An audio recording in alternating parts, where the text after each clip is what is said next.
Konflik kemalaman dengan target suka-suka.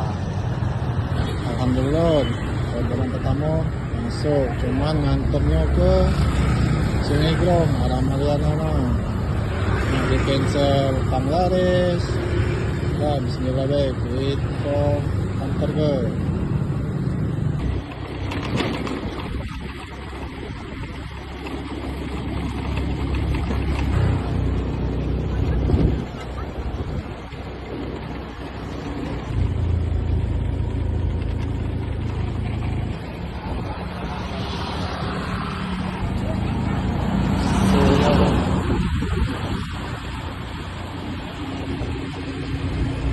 Orderan dari Pelaju ke Pasar Mariana selesai.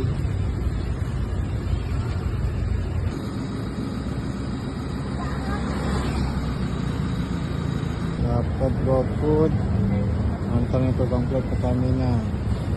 Arah balik, jadi ini orderan terakhir. Masuk komplek Pertamina ini wajib nyetor identitas kita dulu. Alhamdulillah 10.000, bagian tunainya 5.000, berarti lebih 5.000.